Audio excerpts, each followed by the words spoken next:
Okay, so what I'm going to talk about is superutilizers and the COVID-19 pandemic. So superutilizers, let me tell you that this is something I've been working on for a long time, from the bottom up, from the, I'm a primary healthcare researcher and a practitioner, general practitioner. And I've been working for a long time on the care of chronic illness in the community. And this led me to the interest in people attending the emergency department and emergency medical admissions or emergency hospitalizations. So I came to it from a very different perspective, from the top-down position of governments and funders who see potentially preventable hospitalizations and emergency department visits as a problem for the service, for cost. And I came from it from the point of view of being a problem for the people who are having to do that, because the community care wasn't really meeting their needs. And it's falling between different stools in healthcare and social and the wider social, political, economic, education, etc. So I'm now looking at it from that higher level, using a complexity perspective. So I'm going to say in advance that I'm very pleased the modelers are here, because I'm not a modeler. I've done statistics. I'm a PhD, but I'm very basic in my statistics. So I think there's a lot of room for modeling in this field. Next slide, please. Okay, so the problem, this is before COVID. Before COVID, since at least 2000, 2013, in many different countries, there have been multiple interventions aimed to reduce the number of outliers and their utilization. So there's a sense that those who can apparently consume excessive hospital care in emergency department visits, emergency hospital admissions, repeat admissions, and increased bed days are the subject of intense scrutiny and interventions to improve this. And it's not entirely, bland. It's not entirely without some pejorative undertones. Superutilizers, hotspotting, potentially avoidable admissions, frequent flyers, and, you know, there are terms such as recidivism, heavy use visit, frequent flyers. So it's not entirely, you know, a very, not a nice field, that in the sense that these people are using too much, they're not using it appropriately, and we need to manage it. That's top down. There's a lot of different definitions of superutilizers, but and people have written papers on it. There's research out there. People have done master thesis on what is a superutilizer. I'm going to use the term that was devised by ARC, the American organization, and it's Medicare or Medicaid patients, that is public patients, with 4 or more hospital admissions, or privately insured patients with 3 or more hospital admissions in the past 12 months. So these are people who have frequent admissions, and I'm using that term. And in Australia, we've used that type of, we've used 3 or more hospital admissions, ED visits. And so it's sort of fairly universal, even though there's variations. Next. Next, thank you. So it's you know, it's, and these figures are duplicated around the world. 25% of US care expenses are incurred by 1% of the US population. 50% are incurred by 5% of the population. In contrast, 50% of the US population incurs only 3% of total healthcare expenses. Again, there's a reference there. Next. So, what, from a complexity science perspective, this notion that acute hospitalization has been increasing annually, internationally, is a problem because these people are outliers. And there's an attempt to normalize the outliers. So we want to bring the outliers into a more normal distribution. Now, next slide, thanks. So here we have the complexity mindset. So the actual distribution in healthcare is actually a non-normal distribution. There are always people who are having not much utilization, and there's a heavy tail of people who are having a high utilization. This is an inverse power law with a heavy tail distribution, and this phenomena is observed in many fields. I'll go on to talk a little bit more about that, but the interesting thing is that not only is this a complex, complex system, the superutilizers are a complex system. There isn't any such thing as a superutilizer who's always a superutilizer. So what the system sees as this tail of heavy users isn't, they're not always the same people. People actually have individual outbursts of frequent use, and then they decline.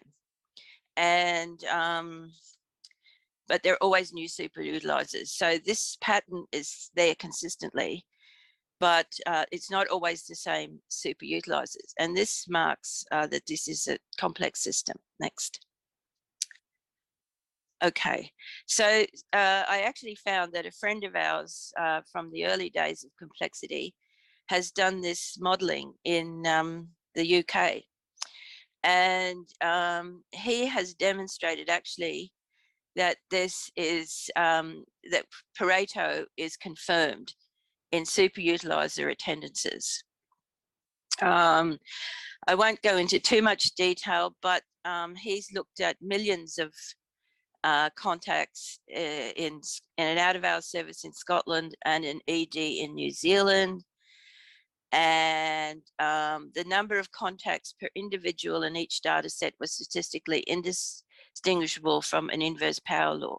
So he was looking at them over a discrete period of time. So in that time, the number of contacts per individual was indistinguishable from a power law.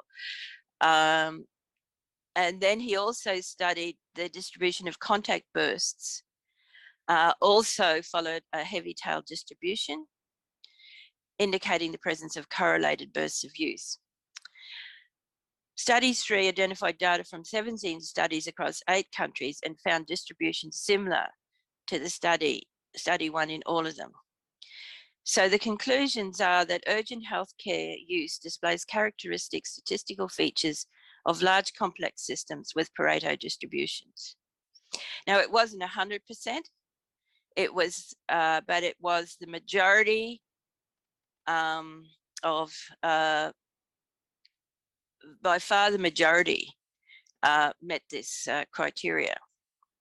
Next, please. So he also looked at, there was a more recent paper, is 3 million attendances over 3 years in 13 different health trusts, fitted power law in 75% using ML ratio differences explained by demographics. So basically, it is context. As Kevin McCreary said, the power laws are shifted according to the demographics. That is more socio-economic discrepancies take you further away from a normal distribution. Complex systems have characteristic statistical properties with stable patterns at the level of the system, emerging from unstable patterns at the level of individuals who make up the system.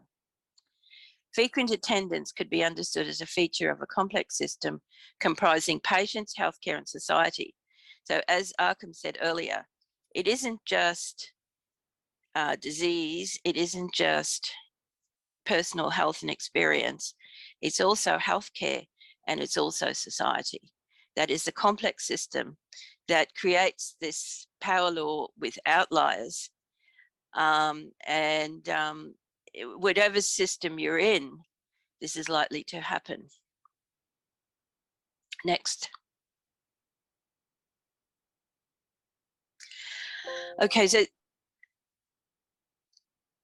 this is my own work. So this is a study in Melbourne of a trial we did where we tracked people who were going into one of these it's a superutilizer intervention, so to speak. And it's very interesting that the intervention and control group had a peak of utilization just before they entered into the trial. That's how they selected. You know, you look back over 6 or 12 months and you say, this is a high utilizing group.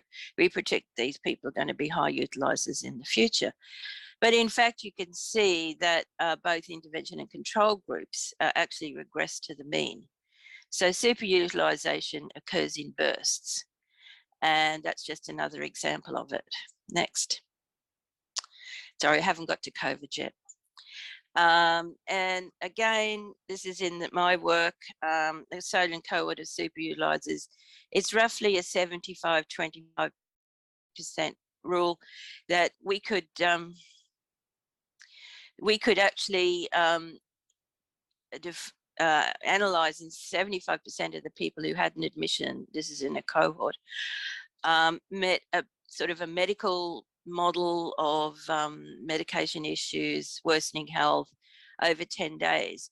But 25% of people didn't, and they had more catastrophic, and I draw you to the work of Dave Cattendale. Some of these people have health and mental health and alcohol and drug using problems. So these people were not, even if we're following them, were sort of more, what's the word? They didn't have these precursors. They just had things that tipped them over. So this phenomena exists. Next. Okay, so the outliers, this is international sort of description of outliers. So the outliers in costs then fall into those who are high cost medical and surgical patients with cancer, dementia, geriatric syndrome. And that's sort of called legitimate because they're medical. And then we have the other side, which is more the superutilizers without necessarily the same level of high medical and surgical needs in economic and socially disadvantaged communities and drug and alcohol using and mental illness. But in fact, this isn't this simple. In fact, it's overlying, because if you're in an economic and socially disadvantaged community, you're more likely to get a high cost medical and surgical problems, more likely to get cancer. So it's not so clear, but there's a sort of a worthy need. If you've got genuine medical problems, you're more worthy than if you are sort of utilizing with less serious medical conditions. It's considered to be more like superutilizing. And there's a bit of a slight pejorative there. Of course, many people are working in the hotspotting field, and I'm going to have to keep going because I haven't got to COVID yet. All right, so I'll go to the next one, thanks. Okay, next one. So what happened to superutilizers in COVID? Well, actually, the superutilizers in everybody, the non-COVID admissions declined across patient demographic subgroups all across and exceeded 20%. This is in the US, the beginning of COVID. By late June, early 2020, most common acute admission diagnosis was SARS-CoV-2, but admissions for chronic respiratory, orthopedic, and other conditions decreased for all patients, while mental health and drug admissions were stable throughout. And overall, non-COVID admissions were substantially lower for patients residing in majority Hispanic neighborhoods. Next. And so this is a picture of superutilizers, and the two bars show that what happens when there were stay-at-home orders. The superutilizers, one is the actual and one is a fitted line. The superutilizers actually declined. All of them declined dramatically. Next. And here we have it similar. The yellow is COVID and the black is the change. So you can see the number of admissions. The top bar is the number of admissions, but there's been a shift from COVID to COVID admissions and much fewer other serious medical conditions. Next. So a study of superutilizers during COVID, 40 studies from different countries, reduction in the rates of patients. And there have been lots of, in the literature, possible underutilization for serious cardiovascular and respiratory conditions in particular. Serious medical diagnoses, emergent conditions rebounded but did not reach pre-COVID levels. And there's a concern that reduction of acute coronary syndrome admissions were correlated with COVID admission.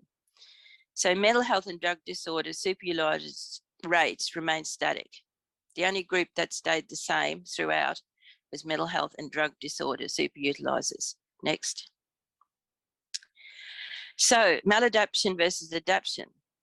Fear of COVID in hospital attenders, living with worse chronic conditions because you're afraid, ignoring warning signs, more non-COVID deaths, better air quality, better self-care, reduced serious conditions triggered by infections other than COVID decreased, alternative sources of care, telehealth.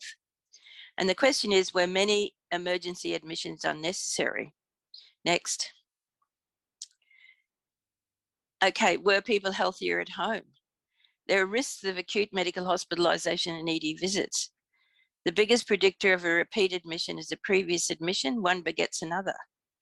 And admissions can cause medical polypharmacy, hydration, social decompensation, worsening cognitive impairment. There's something called a post-hospital syndrome, reduced homeostasis following acute admission or visit to the ED. Are needs compounded rather than addressed? Next. Okay, so this brings me to the second insight from complexity science. And I'm proposing, although this is why I'd like to see the modelers here, that we should test out whether there is a cusp catastrophe phenomena here. I couldn't find anyone had done any modeling on this, but the COVID pandemic shifted the curve for both non-emergent and unexpectedly significant emergent conditions. Next. Okay, so basically, a small change in an influential factor may result in abrupt and sudden changes in a disease, health, and behavioral outcome. And I draw you to Tom. The cusp catastrophe model is one capable of quantifying such a quantum mechanism to simultaneously consider linear and nonlinear relationships, along with sudden jumps in outcome measures. Next. And here we go. There's lots of different phenomena happening here that will have changed the superutilizer profiles. Next. And this is more detail about that. But basically what you can see here is that some groups stayed the same, the mental health and drug and alcohol, and there were major shifts in other diagnoses. Now, whether COVID actually displaced those other diagnoses, it's not clear. Next. Okay, so why the shift in the utilisation cusp? Is it locus of control? Poor locus of control by drug using, alcohol and mental health. People with alcohol and mental health problems have not much locus of control. They just have problems and they will seek attention, or they'll be taken to the emergency department by somebody. However, other people who have more locus of control are able to have better self-care, and with greater community support may actually find ways of adapting, not going to the emergency department given the fear of contracting COVID. The issue of disease. COVID-19 assume many common serious diagnoses. So a lot of the diagnoses that may have been recorded previously may have actually been assumed by people who actually got COVID-19 who were admitted for that reason. There's also less general infection due to stay-at-home orders, services. There may be better access through telehealth, and many excess admissions may be unnecessary or counterproductive, and people manage without them and learned. Next. Okay, so finally, there's superutilizer framework, complexity and COVID. I think that it's been demonstrated that there is a Pareto distribution, and we need to really question what the who the outliers are, and should there be a pejorative, should it not be just normal to have outliers? And given the complex social issues, it doesn't mean to say that we need to address these outliers with the same model, the emergency department, which is the worry, but these people have outliers in terms of need. And cusp catastrophe, I think there's a lot of interest, should be a lot of need for further modelling and investigation. And we need to move to new normals of disease and disease management with telecare, and think about better models in the future. Else we'll just go back to the emergency department superutilizer model as it was. Thank you. All right, thank you, Carmel. Richard, you made a comment about dialysis. Do you want to bring that to the larger group? Yeah, so I work in a dialysis unit, Kevin, which has the oldest median age in the United Kingdom. So the average age of our dialysis patient is 76. Excuse me. And just to quote what Carmel has said, whilst a lot of these are heavy utilizers within a heavy utilized system, in the sense of less than 2% of patients that we would see, within the NHS budget, and they constitute a much higher percentage, up to 10 to 12%, because of what the cost of dialysis is. So it is interesting whenever you look at the Pareto principle, that actually, for me, with the patients that I see, being an outlier is actually the norm, because these patients have so much multimorbidity, and we typically see that the frequency of admission, particularly as the patients are entering, I'm not sure, Carmel, maybe you'd be able to answer this, that some of the superutilizers that would fulfill what your description was, are actually entering into the, dare I say, the last year of their life, because the multimorbidity is so significant. I don't know if that has been something that you looked at whenever you were examining the patients that you defined as superutilizers. Yes, I think that they're probably so there's segmentation is the new normal of there's a segment of the older, frail, multimorbid patients at the end of life. These people are sort of more tolerated, perhaps than the superutilizers from disadvantaged communities with drug and alcohol problems. They're more legitimate because they got medical problems, but they, particularly the group that hospitalization has a bad impact on. Every time they get admitted, they never regain the homeostasis, the level of homeostasis that they had before. And a lot of the admissions actually make things worse.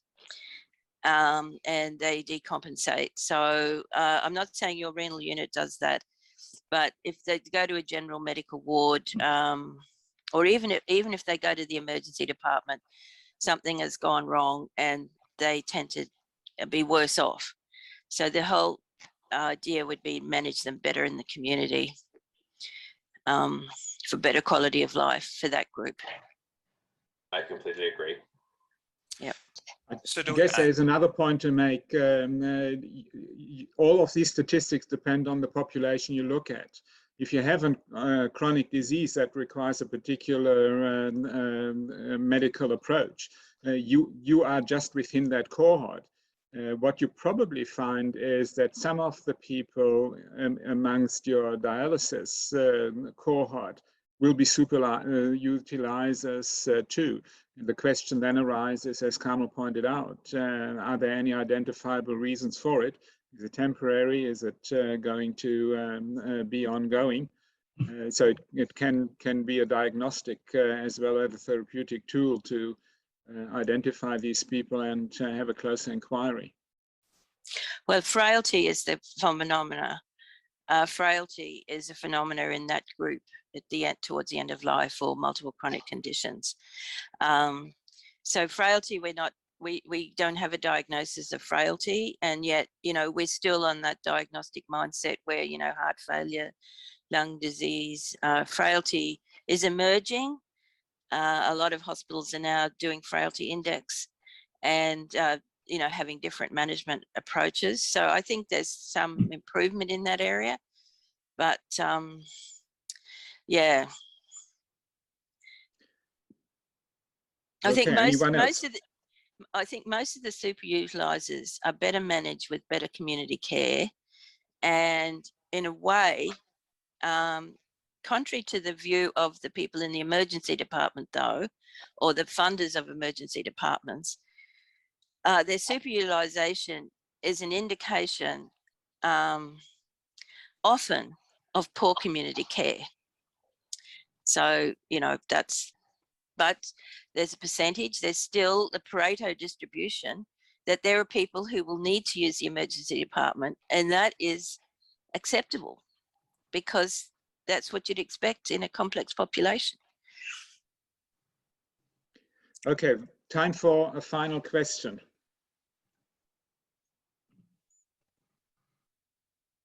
Or comment. Richard Young, you are working in that field too. Any comment from you? Oh, where am I? There I am.